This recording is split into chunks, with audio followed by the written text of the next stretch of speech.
happy Monday. This is Overpass Live. My name's Eric, and I make apps. So this is the weekly live stream where we just hang out. We talk about whatever we want to talk about, what's new, what's new in the world of apps, what's new in the world of business, what's new in the world of whatever. So, and for me, the big, well, I get you may notice I moved my desk around, which was like after a year of being in one position.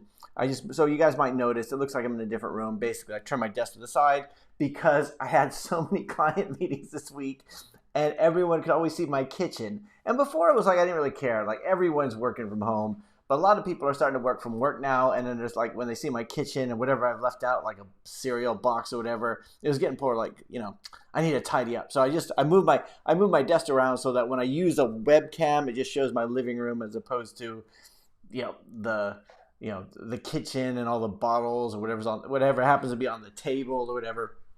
So rather than just tidy up more often, I thought I'd do that. So anyway, that's the whole thing there. So and there's been a busy week for me just working on a few client projects, doing actually last week was really good. We put another project. Well, it hasn't gone live yet, so trying to find some server space for it. But we got another app that's completed. And working on some more stuff on the last week. I showed you guys the boxing app that I've been working on with the South Morton Boxing Club, which is kind of cool. And the big news here today is that the weather is beautiful. We went to British summertime yesterday, so for some of you guys the time's going to be off a little bit. So it's going to be off by an hour because whatever, depending on where you are and what time you go to daylight savings, or if you do go to daylight savings.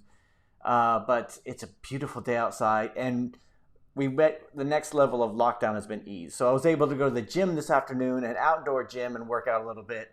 And outdoor gym, I had to try the flipping the tire thing. I've never flipped the tire, and I thought I'm going to look so badass when I do this. And it just, at first I thought, this is easier than I thought it would be. And then I went up the field and then down the field. I thought, oh, Jesus, oh my God. Oh. But anyway, I'm glad you guys could make it to the live stream this week. First, we've already got a thumbs down. All right, you know what? We got a thumbs down before I even started talking, which is like, makes me feel really, really popular. Thank you very much. Thanks everybody for the thumbs up, those of you who do it. So we got, let's make this a little bit bigger here. Ali Samdi says, hi Eric. If you don't mind, could you please talk about the AdMob limit issue and why AdMob is totally unfair with indie developers? They've been doing that a lot lately, and this is probably one of the things I hear the most questions about. Sorry, let me just slow down. Let me slow down. I'm going to be confident. I'm going to be a confident man here. We hear about this all the time, the AdMob limit issue. I mean, they did address it. Like if you have a look at the, let's have a look at the screen here. Oh, not that one. Let's see, desktop. Cool. So if you have a look at the screen over here, you can see that they did kind of come out this, and they're just doing it. They have to assess the accounts. I think they've had so much problems with ad fraud that now they have to limit it until they know whether or not you can actually, you've been assessed. So, but here it says it should be just a, I think where is it? It says it just limit similar. Typically impacts publishers for less than 30 days, but it may take longer in some cases. So it's and I don't know how long it takes you. I know like with YouTube, it used to be, I think YouTube was easy to get on there and start generating revenue, and then they had something come out where you had to reach like 1,000 subscribers before you could monetize and stuff like that. And I think they're just trying to. I think they have to do something about the invalid traffic, otherwise it's going to ruin their platform. Now, the problem with Google and AdMob in general is that it's driven by algorithms. So it's not like on a case by case person, like there's a person reviewing it. I mean, I doubt it. So it's so that's kind of what's going. So Ali, let me know how long have you been limited with that? Because I know that they're limiting some people just out of the blue. I see a lot of apps published in unsupported stores such as Huawei App Gallery and AdMob serving normally on these apps. Really? Well, I mean, have you tried those stores? I would think that would make. That's a good question. Yeah, would they? would they actually be able to? Would they actually look at it? Because I've noticed I've had I've had very little trouble with. I've always had ad suspensions on my Android apps on Google Play, but I've never had really a suspension on iPhone, on iOS. I'm wondering if they even have the algorithms to go in and do that. Have you guys had that? Have you guys ever had an issue with iOS AdMob servers? Because I have not. Let's see who's here. Billy, hey, what's up? What's up, Billy? How are you? Bizwajid is here. Hi, Eric. How you doing? Syed Umar, hello, Syed. Aloha. Celtic Whisperer says aloha. I was gonna say. I lived in Hawaii for 3.5 years, and I can remember I'll say aloha, mahalo, melikaliki maka. I think that's more from the song. Cow for eat. About yeah. I mean, I was in the army, so it was a. Let's see. Shurjan, good evening. Coffee is ready. PHP store is ready. Now let's do some coding while chatting together. Yeah, dude, code while you're doing it. I should be coding too, but I get distracted. So today, like I said, it's a beautiful day, and I'm torn between I should be outside enjoying the weather, and I gotta get this stuff done. I've been working on Angular. My whole thing with a lot of the applications doing lately is I need an admin site. And it used to be like if I get a team to do it, they would always do it with your typical LAMP stack, so PHP, MySQL, on Apache and everything like that as an admin site, and then they'd have to do the PHP API, and I really like using Firebase. So when I do something, and kind of the way I go forward, I like having Firebase where I use Firebase hosting. So it has to be like a non-server architecture, and Angular works well for that. I mean, a lot of things do. Blazor works fine. Vue would work fine for it, but just being able to to be able to upload that into there and then be able to use everything. I use everything on Firebase except for MLKit and real-time database. So I use Firestore. So, but that's what I've been doing. But because of that, I've been doing stuff in Angular 8, and I'm just not a big Angular fan. So it's just I struggle a bit when I do that kind of stuff, but yeah. So, but it's been fun. I've been enjoying it.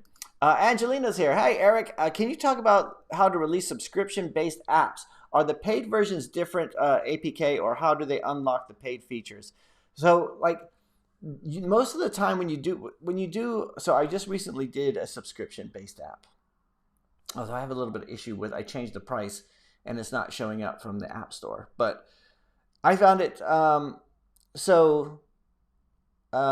Okay, so we got like the different types of purchase problem. But so you have subscriptions, which is where I think everybody should go. And I was going to do a video on this because I had somebody leave me a comment the other day who said, for one of my apps, saying, scammer, I downloaded this app, I purchased this app, and then, I got a new phone, and it's not even on the App Store anymore. And I went and looked. I removed that app in 2016. That was like 5 years ago. I got $5 5 years ago, and it was out of my control. Like I couldn't Apple wouldn't let me put it on there. But I get this angry email from somebody. So this is one of the things where I start thinking more about subscriptions. So I think everything I do in the future, I want to do subscription. I don't ever want to do a non-consumable purchase. So you have subscriptions, you have consumable purchases, and non-consumable in-app purchases. And consumable means it's like coins or in-app currency. Like you actually have to tell the server that it's been used up, so that they have to keep replenishing them, for games and stuff. And most of the stuff that I've done has been non-consumable purchases. So it's just like a switch saying, yes, I bought this new feature, and then it basically you have a bit of code that checks with the App Store saying, is that purchase actually made? So you have the different things you have. So you make so you have the purchases being made. You switch on an internal variable. Well, that's the way I do it. Switch on an internal variable that says is pro version or whatever, right? And then that's it. And then you have a lot of times you have to have a restore button.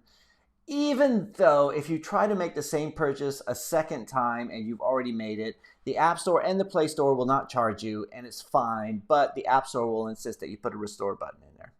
So that's all fine. The difference with subscriptions is that you have that kind of thing where you say, has this purchase been made? Okay, this is the way I thought it was going to work. has this purchase been made, and it'll say yes or no. They are a subscriber or they're not a subscriber, right? Because you set the limits and everything like that. And what I was finding was I didn't have a very good API for that. Like I was using a Flutter for this, and I just wanted to be, and it was different it was so different between the Play Store and the App Store. So that's why I didn't want to use a third-party service, but in the end I used Revenue Cat. So Revenue Cat is they kind of create an API and just sort of like a dashboard, so you can set up the products on both places. Let me see if I can find it on here.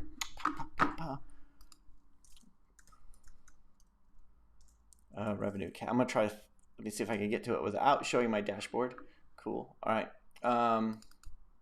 So it's Revenue Cat. They seem to be pretty good. So you know, it's just a way that they have, like, really when you set it up. Like for me, it was a Flutter side, which again, part of it was just having something that was a dedicated Flutter library, so I didn't have to go through there. And really, you set up your pubspec.yaml, but they've got plugins for Cordova and Unity and all this kind of stuff. And then you just go through and you set up your products and your entitlements and everything like that. My concern about going through something like Revenue Cat is that it does add another dependency onto the whole thing, but that's the way I go. And the other thing that I found while doing the subscription, and some of you guys I know have already done subscriptions, so you know all about this kind of stuff, but Apple would not approve it unless I added, you know, new things to the EULA, the end user license agreement. I had to have terms of services, and I had to have a privacy policy. And even then, on the pop-up that says, the monthly subscription or whatever, and they have to make the purchase, we still had to put, like, you will be charged at the, you know, whatever, all that EULA stuff on there, even though it's in their terms too. So anyway, like I said, you do what Apple says. You do what Apple says, and you go live. So, yeah.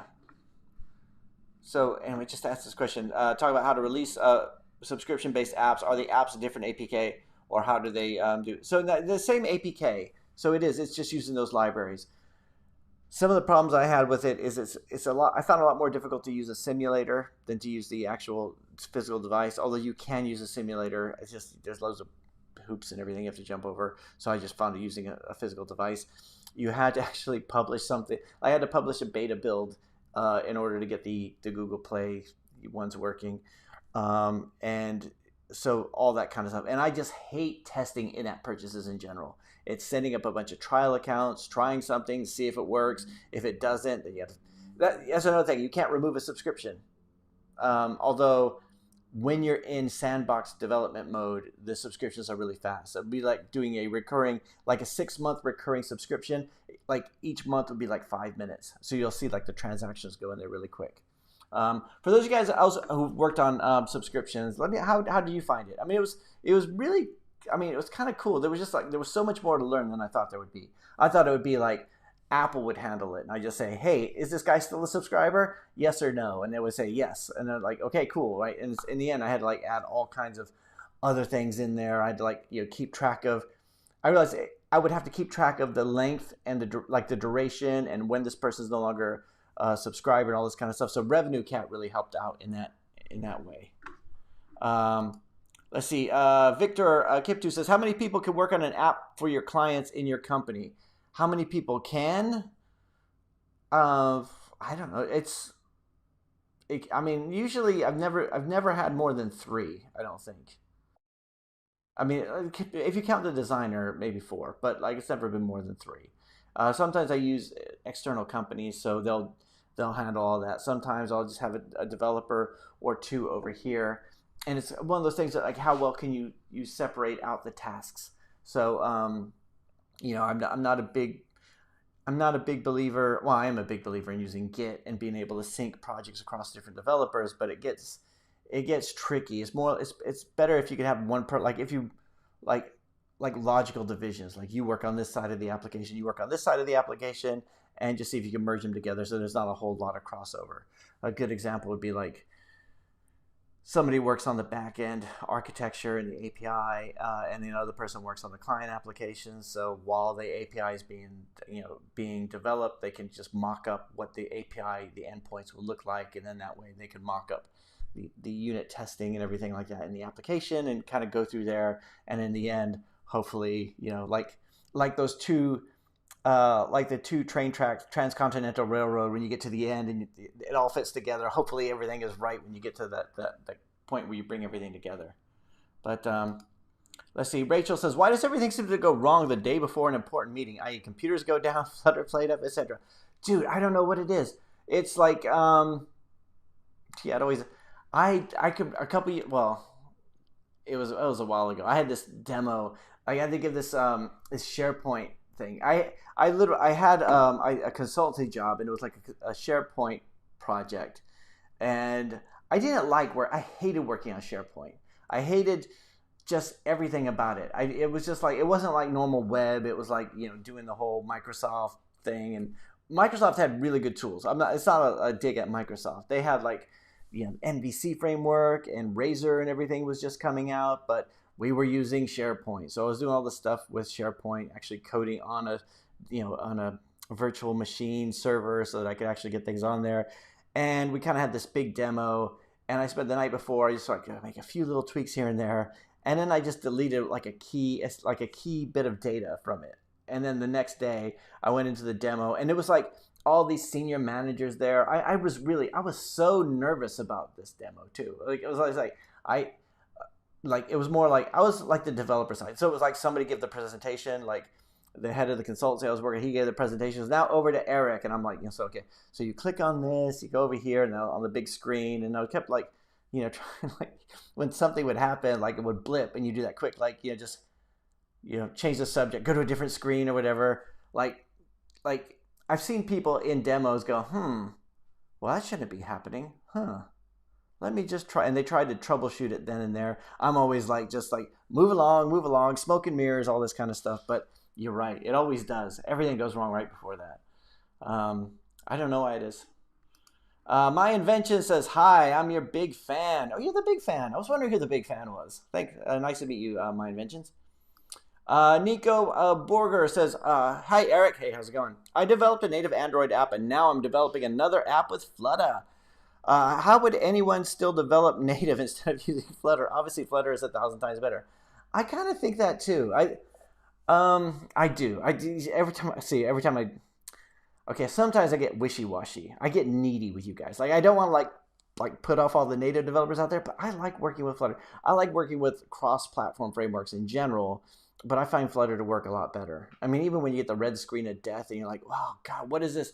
Like, how do I get rid of this? Like, what do you mean it's expanding too far? Or like, I need to use an expanded or a flexible or whatever. But I'll, eventually all that stuff comes. But I like the fluid nature of it. And to me, in my mind, it's almost like when I used to do desktop apps. Like when I first started doing a desktop app and then going to web. And I found web to be a lot more fluid. Like, you're just building the HTML, and as you're rendering the page on the server, you could like remove entire sections and collapse sections, and it was fluid the way it worked, and that's all like responsive and everything like that too.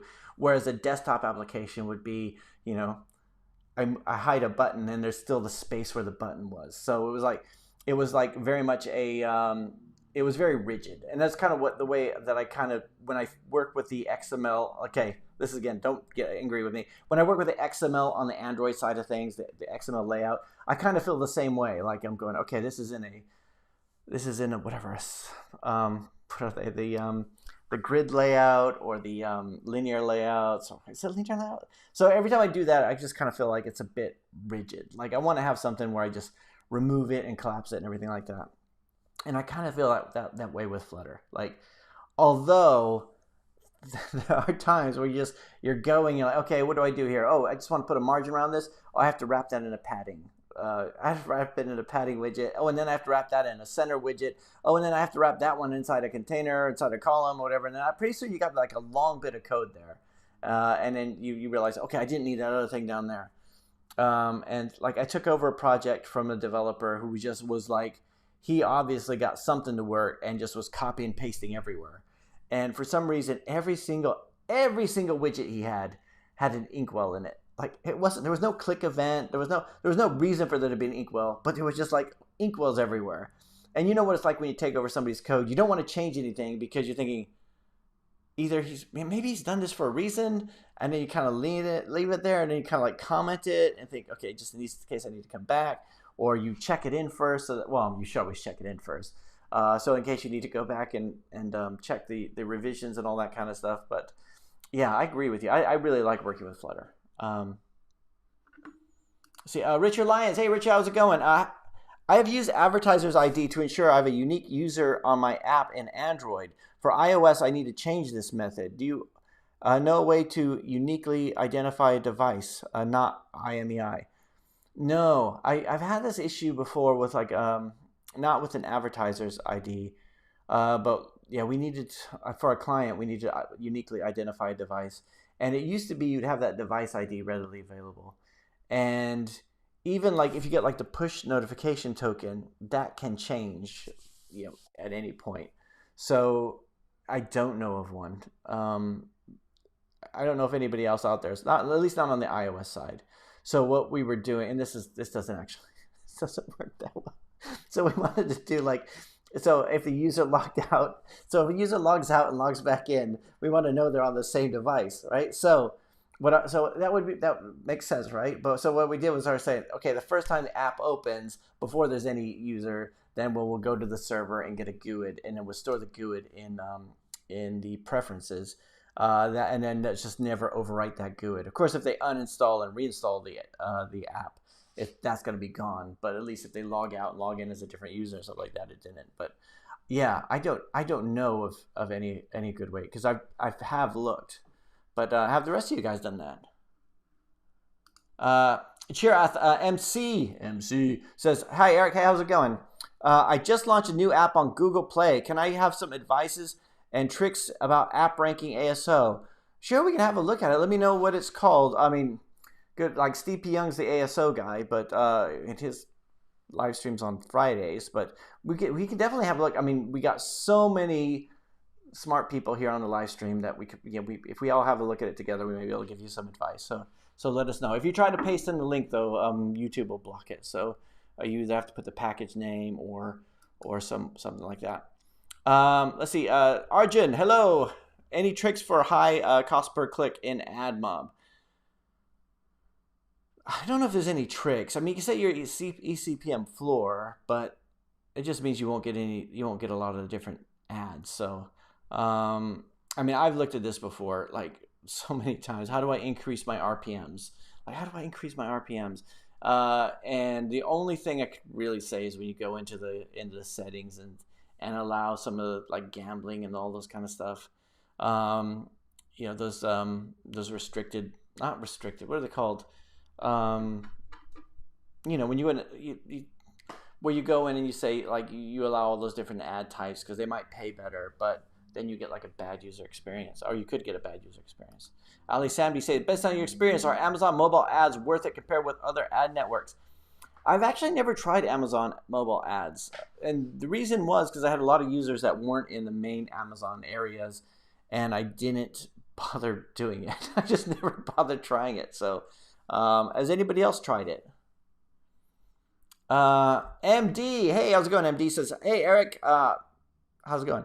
Sorry, I got something in my eye. I'm in the process of migrating smart banners to adaptive banners because the smart banners are deprecated. I guess smart banners are not so smart after all. I haven't done that yet. These are the AdMob banners. Yeah, I know. I keep getting the emails about the about changing those, and I haven't done it. Have you tried? Biswaji said, "Have you tried the new rewarded interstitial ad from AdMob?" No, I haven't. In fact, like recently, I've been doing so much client work that I haven't done a whole lot with my own ads. So a lot of my existing apps that are still in the app stores. Okay, so we're working on something. But one of the a lot of the apps that I have that are in the app store are done in Solar 2D, Corona SDK, and I recently re-released them just to update the AdMob libraries. But I haven't gone through and like tried any of those new ones. But I mean, have you tried? Has anybody else out there tried it? Ben Mohammed, yo Eric, yo Ben. How's things? They're good, not too bad, it's good. Beautiful sunny day. Do you have anything on GitHub Overpass that is, or on GitLab? Great work in the app last week. The gym one was impressive.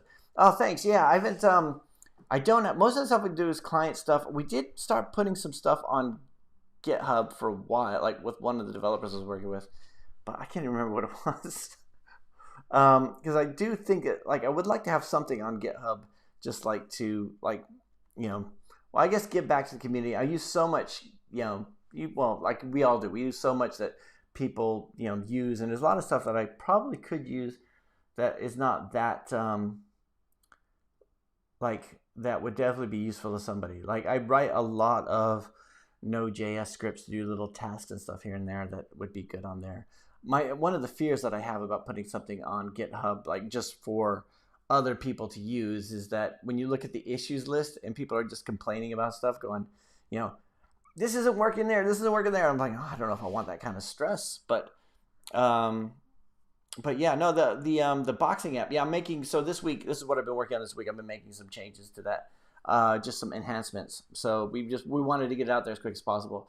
So, but now it's like, this is again, working with Flutter, I'm really, really enjoying it. So like, I'm thinking, could we do this? And it just seems like using Flutter and Firebase, so many things just seem so easy. Like, it's just like, I've already got the, and one of the concerns I had was about downloads and usage limits. And we're not using I mean, we're, on some parts we're past the free tier, but the free tier is really good. I mean, the free tier is really good for Firebase.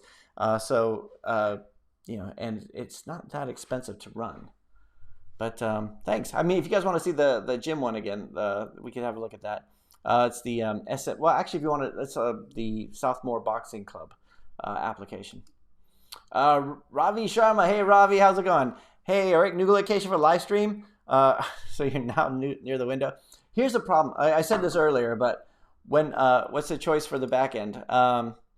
What's the language choice for the backend? Oh, we're talking about the so the new location is just I moved my desk because every time I would have a meeting with clients, they could see what was on my table or in the kitchen and everything like that. And like, I'm just not like the cleanest person. So now, all right, just to tell you, I wanted, like, when I do a meeting with clients, I want them to see my cool alpha male background. Let me show you. If I go to when I'm on the webcam, this is the way it looks. So I want to see.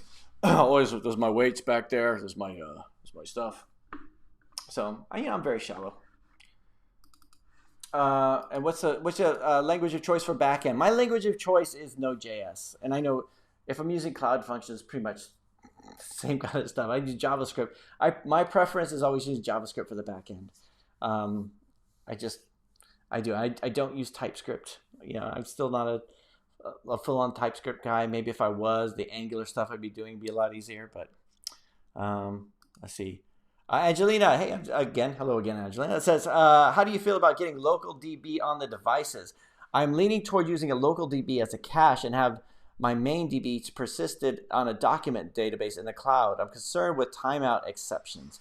Yeah, I mean that's something we do a lot. So like just having that local database.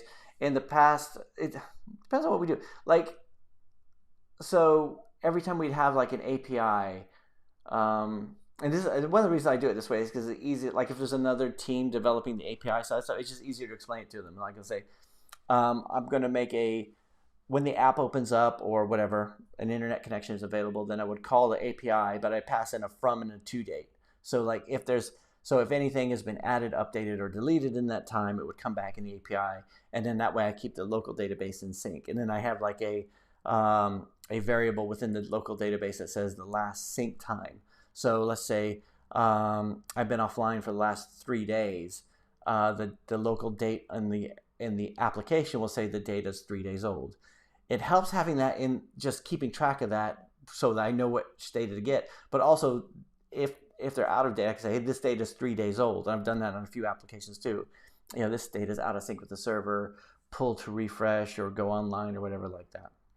So at least you, like, when I've done it, like caching, when I've done that kind of caching on some client applications, and they come back saying this person says they have this data and the server says it's this, and and it's really because they're looking at old data, and because whatever reason they're just the server's down, there's no internet connection, there's something wrong with their account, whatever it is, and then they're looking at old data. So it's good to have that date in there, and then also just to say when you make a call, say like get transactions as an API example. It could be like in a query string, get transactions from date equals whatever the date is, and just give me everything that's changed since then. And then that way, so local DB would work way faster than the remote database, and you don't have those connection issues.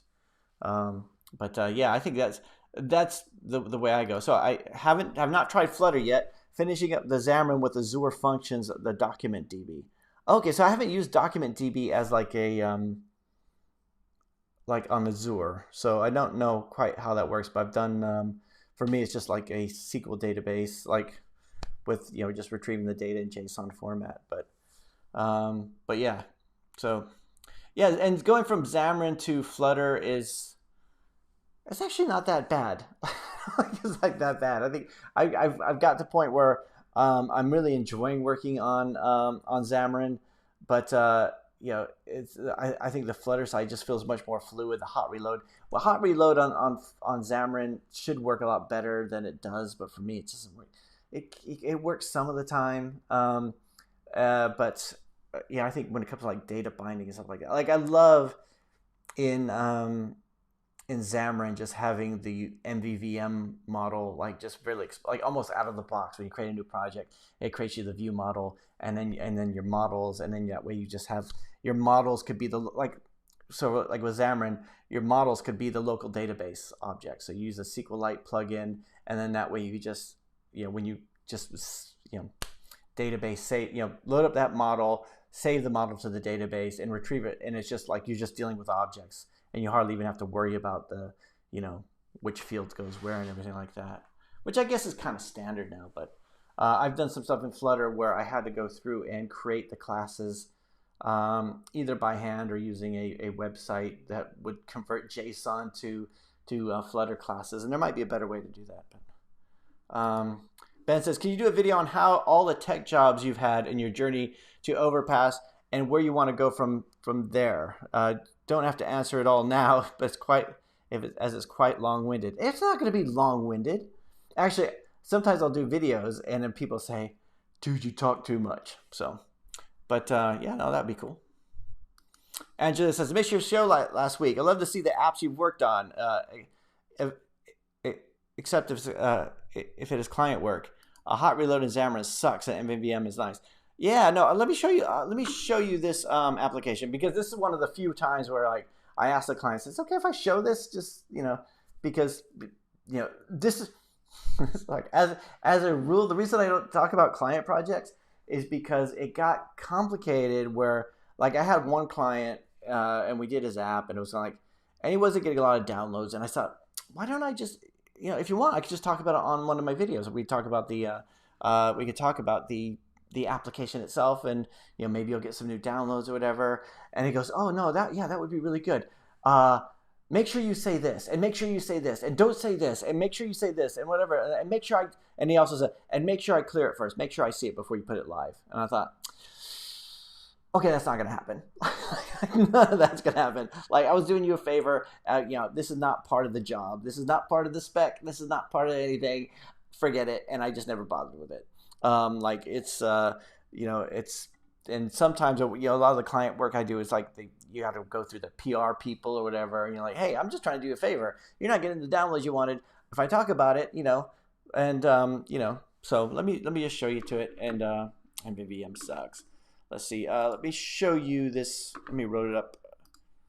Let me load up the code here. I've kind of got it in development, so you can see the early development build. I won't show the code,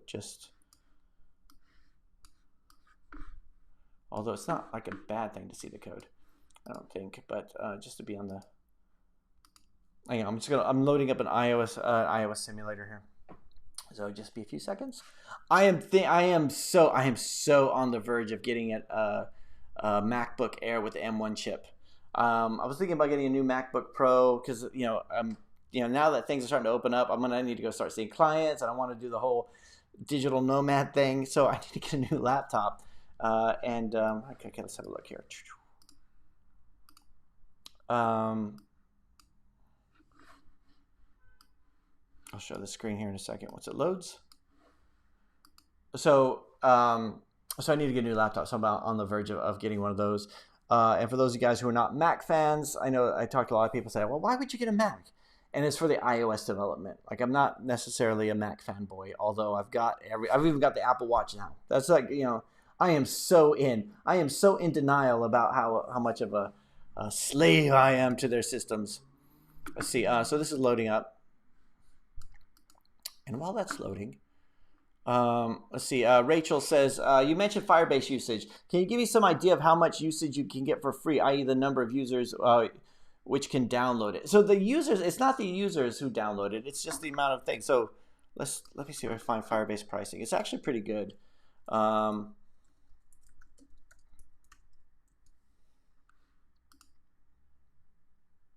we go. I'll share the screen here. So like, here's the pricing page, and you got the free plan, and you got the pay as you go. The whole thing, like, and they used to have like an intermediary plan, but now it's just kind of pay as you go. So, A/B testing's free, analytics is free, app distribution, app indexing, and authentication costs if you're going to have that whole thing where it sends a text message to verify who the user is. So they provide their phone number and everything like that. I'm not using that, so it's not a thing. Cloud storage, gigabyte for free, and then 18 cents per additional gigabyte. So which I haven't really had. I haven't really done that. Network egress, document writes. These are the ones that I was more concerned about. Document reads, 50,000 reads per day. So and that's like every time you read like from a document being like each instance of a document, so all the different reads and then the deletes. So it's actually pretty good. But even when you go up there, you're talking about 6 cents per 100,000. So even though that 50,000 a day, you're talking about 6 cents a day. So even if you were to get your own server, and of course, now if it scales up like a lot and that becomes an issue, that was my thing. We had an application where we were using we were using we weren't using we use Firestore now, which is better because it's easier to just get that one document. That's one document read. And we had the real-time database where we'd have to get the entire thing down the way it was structured, the way the developer structured it. And we had all these download costs on there. And then you got all the other stuff. Oh yeah, the real-time database, 1 gigabyte, but it's really that the gigabytes downloaded. We weren't using Cloud Functions. We were using another server that would download the data, perform all these calculations like almost like every 5 minutes. So it was like a ranking kind of system. And dude, that was just like after 3 days we exceeded the paid limit. Oh no, we exceeded the free limit in like a day, and there were no users. It was a bit bad. So a lot of this stuff is pretty good, and it really is just a server. So you go in and you could use the so for what I use is, well, I don't use A/B testing. Probably should. Analytics, that's analytics always good. App distribution, I do not use app distribution. App indexing, I'm not using that. Authentication, yeah, so we use authentication so we can set up Firebase, authenticate with Facebook or Apple or whatever. We're using the Firestore, obviously, using Cloud Functions. So every time you want to do like either a trigger or like one application where we actually have like an API where there's another vendor who's actually communicating with this system, and rather than have like a server and giving them an API, I'm able to give them the REST functions from Cloud Functions. And then cloud messaging, obviously it's just push notifications, which you have to have anyway.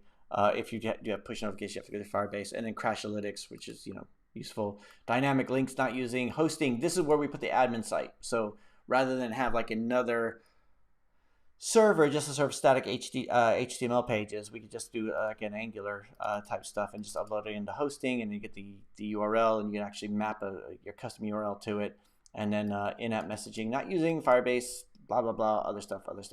And cloud storage, that's where we're storing our images. So I used to use Cloud S3 server for storing like an S3 bucket for storing stuff, but now I use that. So it's actually not too bad. You know, it's like, especially if you're just getting started with a free plan, at least you get, you know, if you do have an issue with like loads of users all of a sudden, then that could be a problem. Let's see, this is open. Okay, so here's the boxing app. I'm making some changes to it at the moment, and this is done in Flutter. Let me just log out here. Let me log out. So this is, you know, we're using the Firebase authentication here. You know, continue with Google, sign in with Apple. I can either log in as a new user, or I could continue with Google. So if I go sign in with Apple, oh, I'm not gonna do that. I'm gonna do just log in. Oh, I'm hit a breakpoint, and then just wait.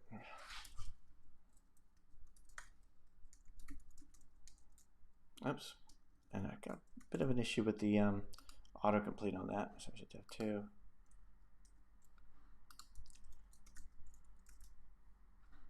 This is the dev system, so whatever. And then we've got the different, like I've got rotating images up here. I'm making some changes here, which I'm gonna have like stuff there. I've got like we got a training diary in here, so you can see, you know, which kind of exercises you've done throughout the day.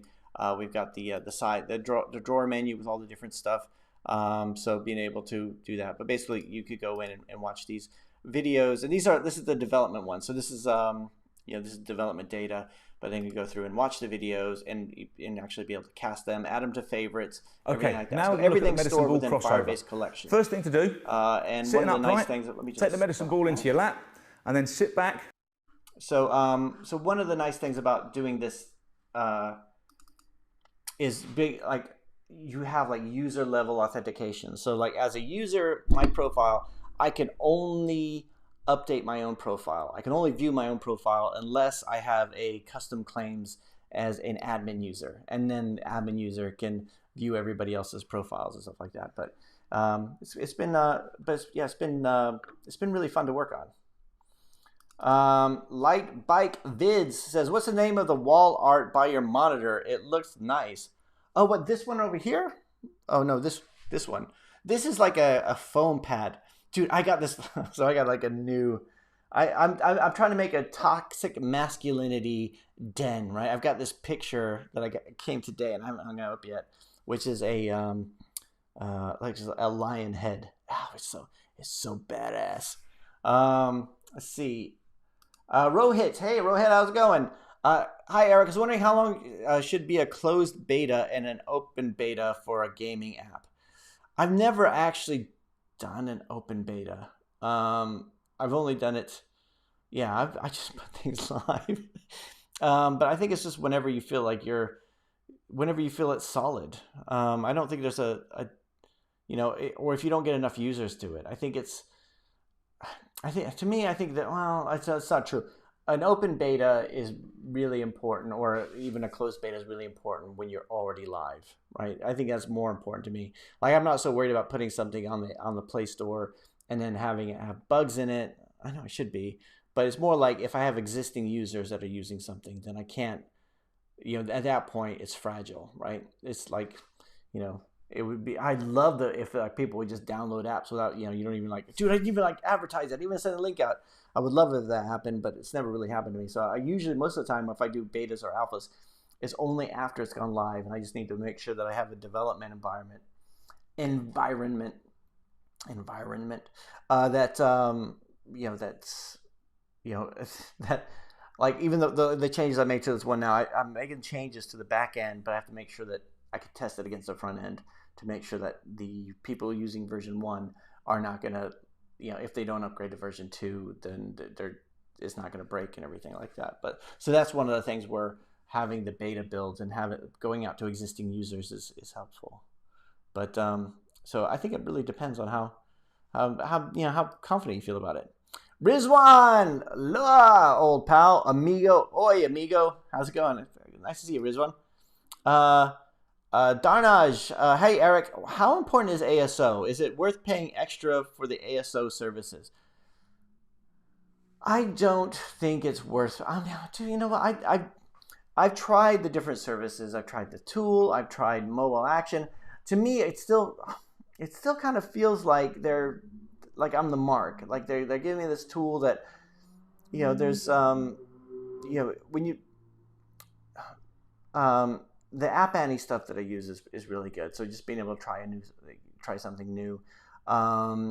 You even just going into the Play Store and typing into the search, what your C keyword is and see what comes up so you can see what people are searching for. I think that's really useful. But when I've used Sensor Tower for I think I've had it for 6 months, and it got to the point where it's first of all, I wasn't really getting much use out of it. Maybe if I was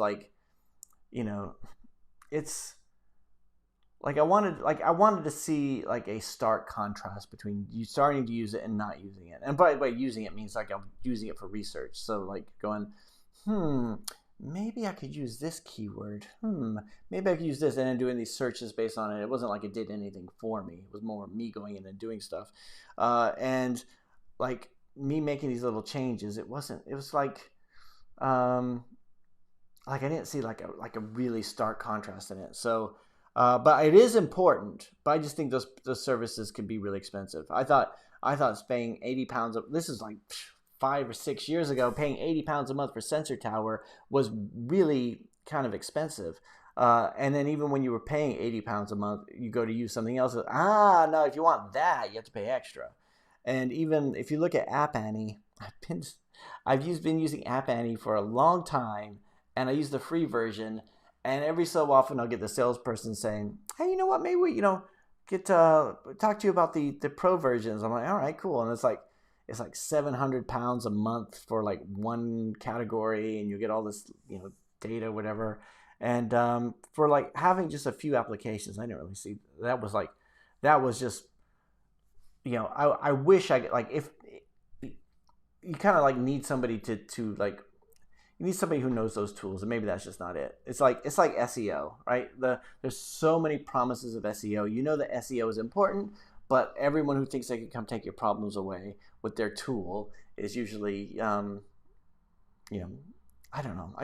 I'm very skeptical about it. I mean, okay, who out there is using an ASO tool that? Okay, I'm going to ask you guys this because you haven't answered any of the questions previously, but even say yes or no. If you haven't.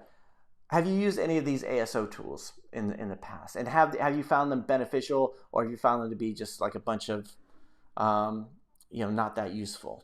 So, because I never find them to be that useful. Good, there's 46 people. Are there 46 people watching? I should do a dance. All right, okay, I'm going to show you guys this. I'm going to do armpit farting. Right, I'm going to go back to my my younger years. Light Bike Vid says, considering how important... Wait, did I miss one? Considering how the app market is dominated by the top 10 apps, Gmail, Facebook, TikTok, etc., where do you see the future of app development? I've talked about this before, and I'm kind of definitely, it's kind of where I'm going. I think corporate and enterprise apps are where things are going. A lot of the stuff that we're doing at the moment is doing stuff for companies, right? It's not, they already have an audience. They already have this, this fixed ecosystem of people they have their customers, so they want to have a new app for their customers or for their employees or whatever, or they have a device or whatever. That's the bread and butter of a lot of what we're doing at the moment, right? It's that kind of stuff. It's and I compare it to when I started. So I got into software back in 1990.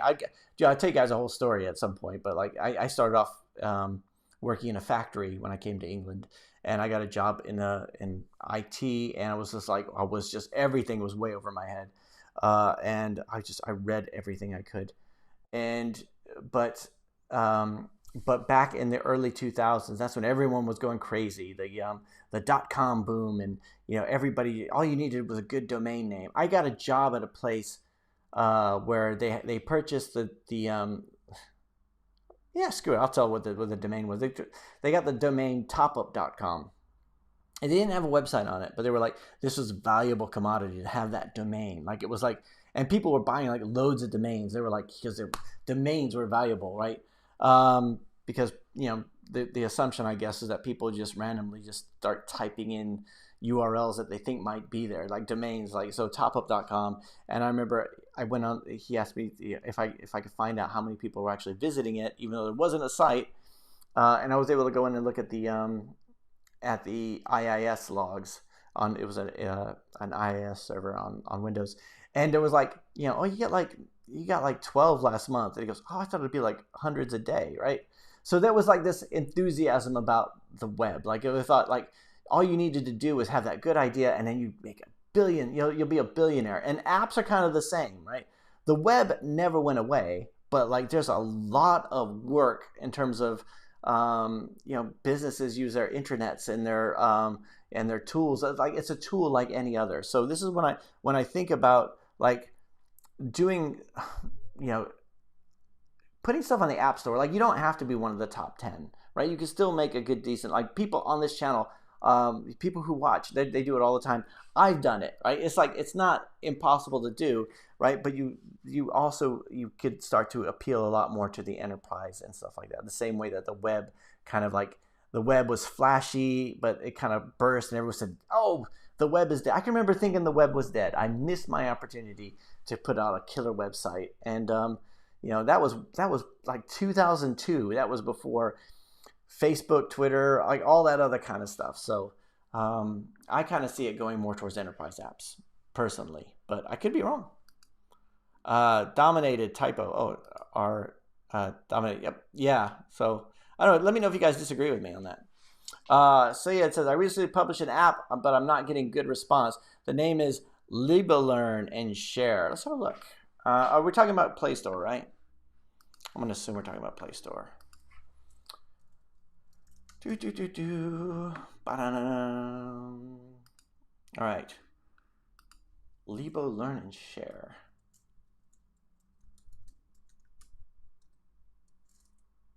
Is it Lebo or Levo? Why does Levo show up?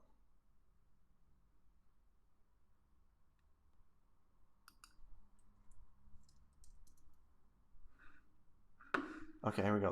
Learn and Share. I assume this is it. Let me know if it's not. Actually, yeah. Syed, let me know if this is not it. Sometimes I've gone and looked at the wrong applications. So let me know if this is the right one. But let's see. Learn and Share. To learn and share knowledge. Okay, so the first screenshot already doesn't really say very much about what it does. I mean, and it's kind of like the login screen, but Lebo.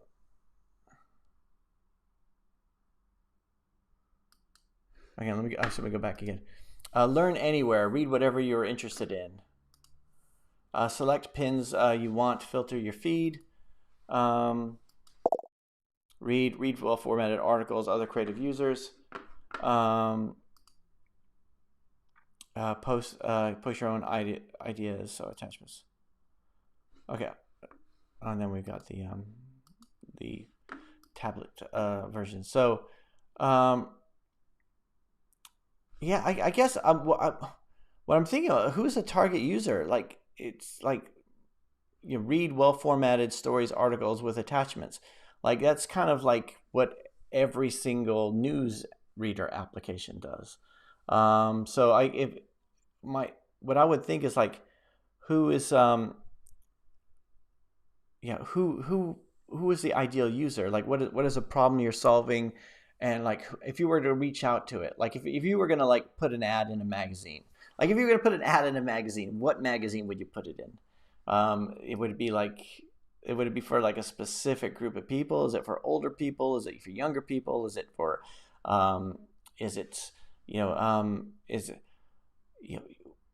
that would be it, because that would kind of guide the reason I'm asking that is because that would guide the keywords. So somebody's going to be searching for this application, and if they're searching for it, what would they be searching for? Would they say, I want to be reading well-formatted stories? And if they did that, I mean, would that even, if they got that exact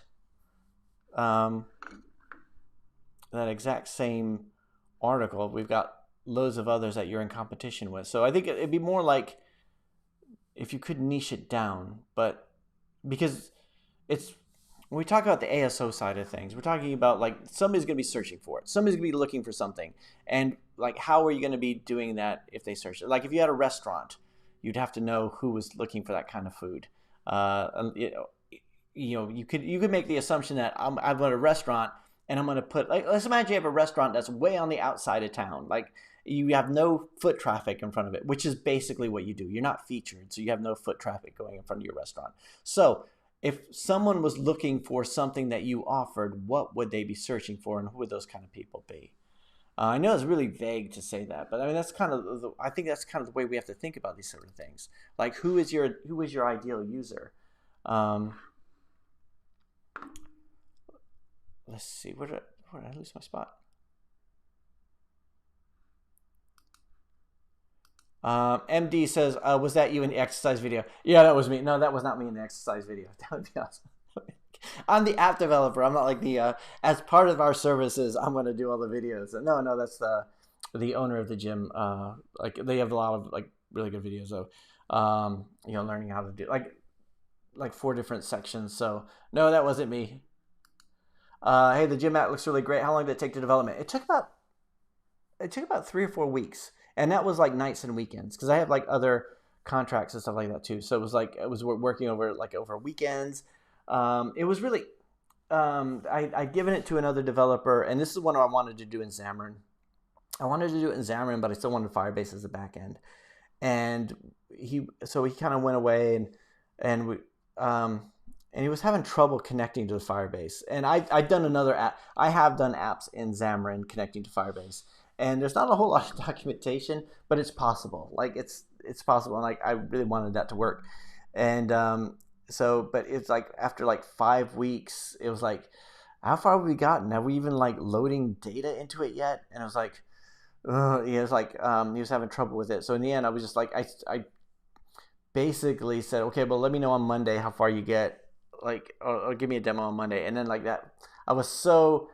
The problem was they kept saying on the like social media that the app was coming out in early March, right? And it was like, oh my, I've never had a client actually go out and tell all of their audience, and there's a pretty substantial audience there, that, hey, this thing is going to be done at a certain time. Like, oh my God. And then I got the other developer doing it. So I went and I just spent like a weekend and I got most of it done, the mechanics of it. Because like mostly once you get connected and then you're pulling the data down and you got the save, so you got the whole CRUD thing, like, I'm pulling an object, I'm reading an object, or whatever. I'm creating it, reading, update, and delete. Once you get all that stuff done, then it's pretty much you're just moving furniture. You say, okay, I'm going to take that same logic and I'm going to add it to this other type of thing. I'm going to do this over there. And then you get the fun stuff, like I'm going to put the calendar in there and stuff like that. So in the end, it didn't take that long. It took about 4 weeks, but it was mostly weekends and nights because I had I do a contract 3 days a week for another client. So like that's like I have to work on that, and I have some other clients too here and there. So it was surprisingly easy. I think it was also I was having fun doing it. So it was like you know what it's like when you have even like when you're doing something for a client. There's times where it just feels like a slog. You're like, oh, I don't want to do this. Like, and there's other times you're like, oh, this would be cool. Ooh, how would this work? And you're like, when you do something and you have the test build on your phone, and even like later on when you watch a TV, you kind of take it out and you're like, ooh, I like the way that works. I like that, that's like smooth. That was the kind of feeling that I had with that. Let's see. Morandir says, hi, Eric, I'm late. Always forget the time you are live. It's like daily. We just recently changed the clock, so we've got different times and stuff like that. So yeah, this is going to be the time until October, maybe. Until October. So, let's see. Rizwan says, how come you have no glasses, hence you've been a developer for decades? So do you use coder glasses or a reminder to open night shift mode on screens? I have glasses. I do. Where are they? I do have glasses. I wear them when I'm driving at night. I'm getting to the point now because I'm like 48 years old. So I'm getting to the point like where my kids would say, hey, Dad, look at this. I'm like, okay, hang on a second. I look at my own phone. I'm like, so I do wear glasses sometimes. So it's, I'm trying to like keep I read this book like 20 years ago, and it was like about how you can train your eyes to see better by, like, strengthening your eyes like any other muscle. And I don't know if it's true or not, but like I just kind of thought, oh, well, I'll try that. And so I've had prescriptions glasses for years, but like it's like when I'm driving at night or something like that, or sometimes when I'm reading, I have to wear them now. So, but yeah, good, interesting question. Okay, and the reason I don't wear the glasses on the live stream is because then you guys can see the light, you can see the reflection. But I don't even know where they are. Oh, they're in the they're in the bathroom on the back of the toilet. I don't know why. I wasn't reading in there or anything. Let's see. I tell you guys too much. Ron Deere says, Eric, is getting a pre-launch report from the automated testing in Google Play affect your update exception times? My updates are accepted within 30 minutes, but I don't want to do it every time. For me, like I don't know. I talked to Rodrigo a lot about this, and he's really big on the pre-launch report, and I'm not that. I don't do it that often. But I know he's really big on having that go through. I find that usually the updates, they seem to be accepted pretty quickly. You know what I would like to get an update when the updates are accepted. Like that's one of those, like on when I put something live on App Store, I get the, hey, your app has a problem, or hey, your app is ready for sale, or whatever. Your app is now ready for sale, or pending developer release, whatever. So I get that notification, and it's great. But like with Google Play, I have to keep going in there and looking at it, and saying, okay, what state is it in now? So I would kind of like to get notifications on that. Don Raj says, cool, thanks. Helped me a lot with we'll wait for others to share their experience. Yeah, that'd be great. Rebsauce says, my experience with ASO tools is exactly like yours. Yeah, it's not just me, is it? Rebsauce, this is the thing. I like, part of me started to think, maybe I'm just not smart enough to use these. And then it was like, and then I started thinking, are these guys such good salesperson people that they're like, they could give me a tool and go, well, if you can't figure out how to use it, then, whatever. It's like, I can remember when I think I got Mobile Action, and as soon as I got it, like I watched all the videos, and they had just done this big revamp of it. So all their videos were out of date. When I say, so like specifically, how would I use this tool? Like, let's say like I have a thing like specifically, and that they wouldn't give me like a specific example. Like, like I would like somebody to walk me through the whole process of using one of their tools. And even they were like, it's just, I'm trying to think, what's it like? It's like taking vitamins. You're thinking, well, this should be working. And if it's not working, maybe I'm not taking them right or something. But maybe they don't work at all. Billy said, I've used ASO service in the past, but never had great impact on my app rankings. Yeah, me too. So Bobby Generic, hey, Bobby Generic says, I finally finished creating 79 Apple and in-app purchase IDs. 79 Apple in-app purchases. Can't wait to see my new app. I released my new app. Oh, cool. Let's see. Dwayne Smith. It is not growing. Oh, we talked. Let's see. No offense, but that Lebo Learn looks like trash. I thought Lebo Learn. I thought the design was really good. Actually. So let's go back to that. And I'm not just trying to, but I think the design aspects and really, nice looking screenshots and everything like that. But I just don't think, when I think about what it does, and even like the first sentence is read with the two, like they're taking key keyword spots for word. I think you just need a better niche, but yes, Jim. Yeah, I think it's more more the idea than anything else. Because you see so many things that might be like a good idea or might be a good application, but the design is terrible. Can you place the Play Store link of the gym app? I can't find it. It's called SMBC, Southmore Boxing Club. And if you guys find a bug, Let me know. Let me know. Let me know before you let anybody else know. Don't leave like a bad review or anything. Let's see. What computer language is good for making mobile apps? Let's see. I've never had this question before. Actually, there's lots of things you could use. It depends on what platform you want. So if you wanted, I know I answer this question. Sometimes I'll answer questions so often that people get angry because I keep answering the question, but I'm going to because it might be Nezzy's first time here. So you could do like, if you're doing iOS, you could go with Swift or Objective-C. I'd go with Swift. I don't know why anybody would go with Objective-C. If you're going to do a native Android, you could do Kotlin or Java. And if you already know some of those languages, that would kind of influence the way you go. However, if you want to do cross-platform, and I don't know why you would not. Well, unless you were doing something specific, like if you're doing something where you needed to have that, you couldn't be, you don't want anything between you and the operating system or anything like another layer, or dependency on plugins or anything like that. Then, but if you like, you just wanted to get something out, I would go with Flutter's my favorite at the moment. I'm not a big fan of React Native, but that's just me. I used to use Ionic a lot, but I'm not now. I just don't, I have so much trouble with Ionic. I just can't be bothered with it for a lot of times.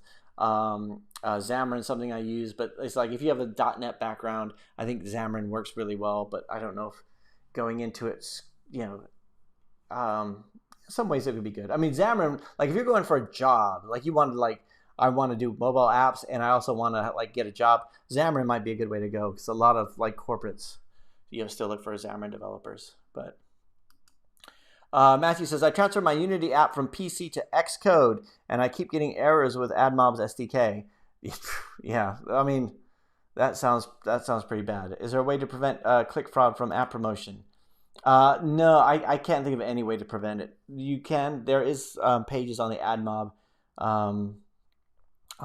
help that talks about click sabotage. So if you think people are actually clicking on stuff to sync your app, then yes. Ron Deere says, I get emails when updates are live. Maybe check your console settings. Really, you do? Maybe it's because of client applications. I got emails for it. Thanks for that. Yeah, maybe I'll have to go there and check that out. Thank you for that. Albert, hey Albert, how's it going? Says, Eric, is remove ads in-app purchase worth it? I have an app with over 500,000 active users. Ooh, nice. It doesn't hurt. What I found was that when I had remove ads, nobody was really using the remove ads feature. They love to complain about the ads, but I think it'd be nice if you had something else that you could give them besides just remove ads. But if you can't think of anything, at least give them that option, right? At least, if nothing else, like if you increase the amount of ads that you serve, then at least, if somebody complains, you have something to say to them. Like, this, well, we have this feature here for like, whatever, $1 or $2, and you could like, just, you could remove those ads. Then it's a choice, right? It's, it's not your fault that you have too many ads. It's their fault. They haven't paid to remove them. Which, I don't know. If they'll still complain. Someone missed the like button. That was there before we even started. That guy didn't even like the screenshot. Like the thumbnail, I guess.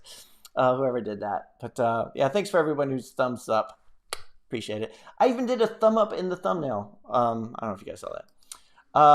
Hey, Kyle Wings, how's it going? Have you ever used MMWA, Make Money with Android Forums? It used to be so awesome a couple years ago. No, I've never heard of it. No, I used to belong to like a mastermind group. It was called Mobile 10X, and someone had set it up. And so every week we would have this mastermind group, and some people had like really successful apps, and it was really, it was great. It was nice to have other people to talk to. It was kind of like what I kind of wanted this channel and these live streams to be. Is like just a chance where we all get together and like what works for you and what doesn't work for you and that kind of stuff. What worked for me, what doesn't work for me. Because that was like just a huge thing for me, because I was just all alone. I didn't know any other app developers. Everything I knew I read from Google documentation or whatever.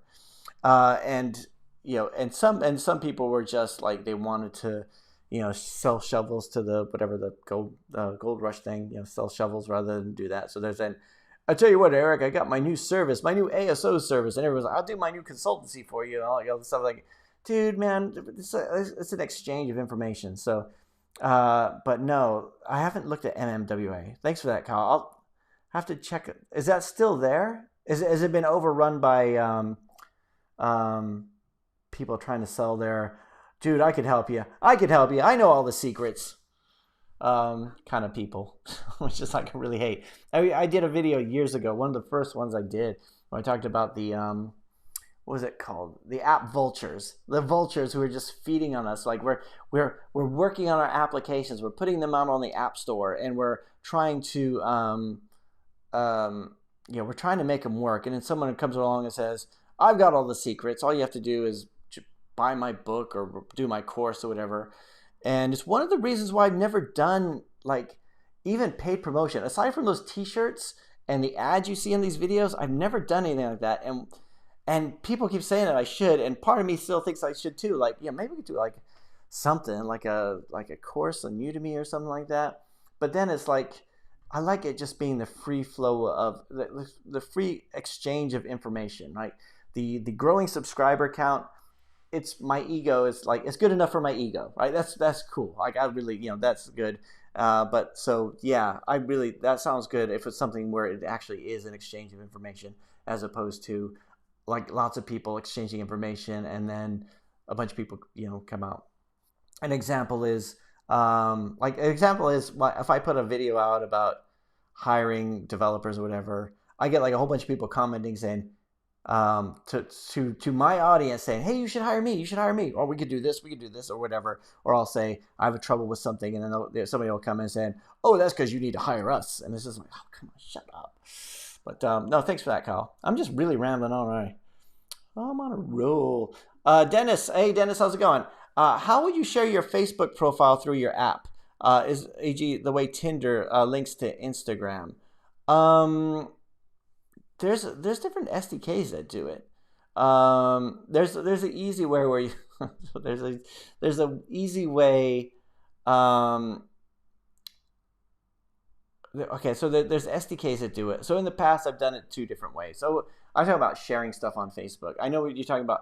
Tinder, I never use Tinder. No, I have used Tinder. I use Tinder all the time. But it's I know what you mean. They have their APIs and their SDKs. Let me see if I could find it. If I were to Google this just really quick, I would just do like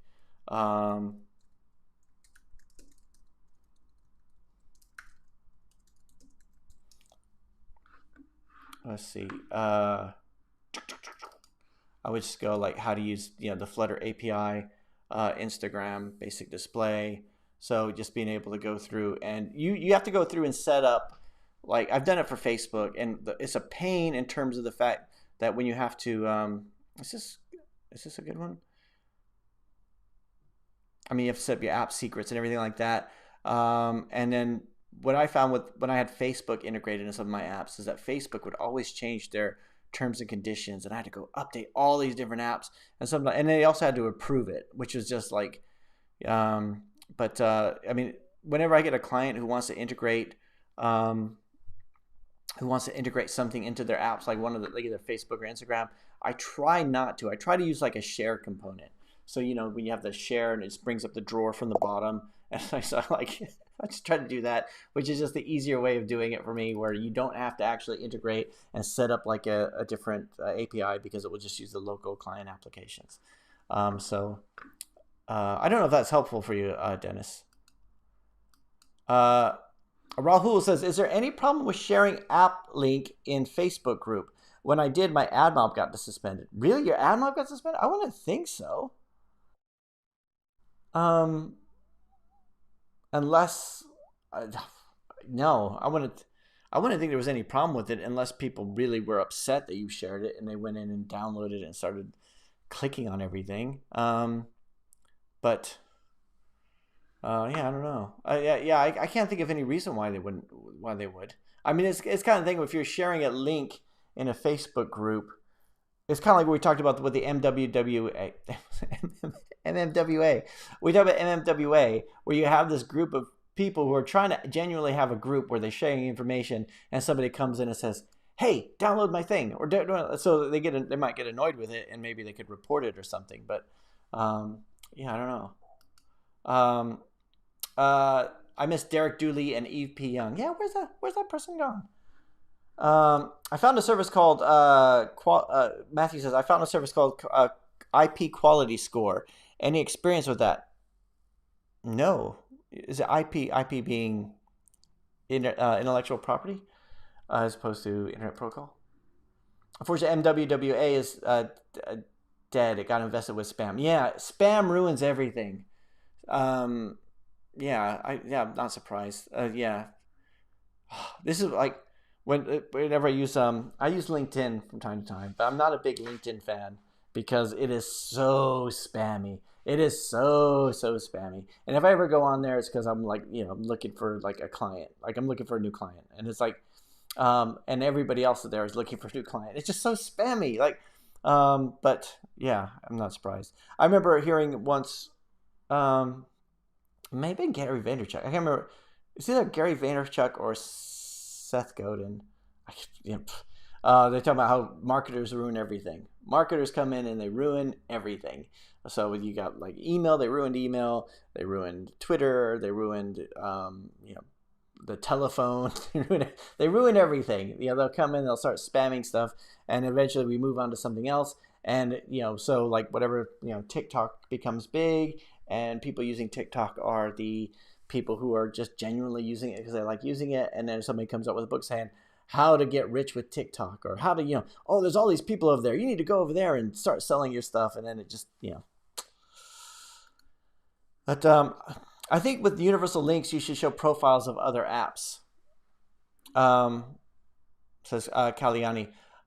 You talking about like the Firebase universal links? Profiles of other apps. Barak Kine says, did you encounter a long load time with Flutter? Yes. Are you talking about like the compilation time? Yeah, that's like the hot reload is way more important whenever it does Xcode reloading. It does. Especially, actually, that's not true. I have an application which I wanted to do in Flutter, and then once I added Firestore, the Firebase libraries to it, it took forever. It took like 5 minutes to load.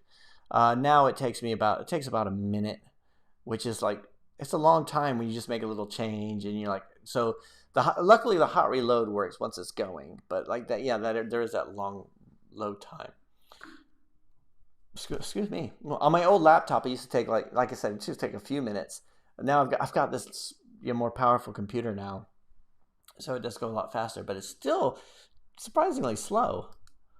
But that's just the Xcode and everything working. Wawaru, hey, how's it going? It says, did you create terms of use from scratch or template? Oh, I wrote it from scratch. I was like, let me think. Let me get my quill pen out, and I'll just like, what do I want to put in this object? No, it was I found a template.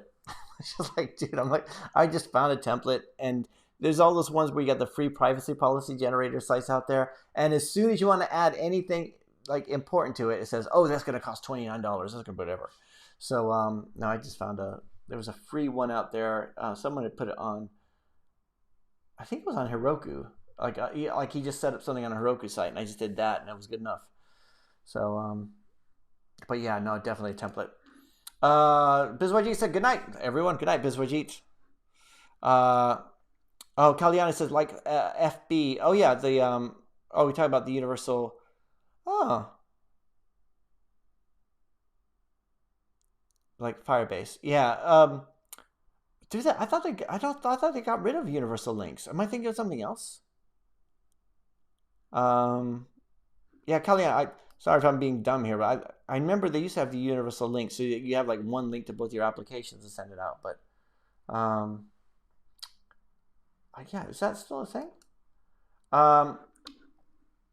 Dwayne Smith says, can you share a link of apps that you make? Well, the company's called Overpass Apps, so we still have some on Google Play. A lot of the ones on the App Store have been removed, but it's still Overpass Limited on the App Store. Yeah, I need to update a lot of them because don't judge me, Dwayne. Yeah, that's like, so like, well, let me see, play.google.com. so one of my so I had this one of my big apps was removed and it's got a bunch of copycats. So even if I oh god, look at this. So even if I type in Overpass apps, I still get all these other these copycats of the app I did. But let's see, these are some of the ones that we've done. So we've got a lot of language learning games, a lot of them. So we got different types. Most of it's language learning now. So some of the early stuff I did are still on here. We did one. They were talking about these are years old. Multiple timer was one that I did. It's even the screenshots are all for an old Android device. Last updated 2013. Jeez. We got just lots of like quiz games and stuff like that. But a lot of them we just had like the same template kind of stuff. So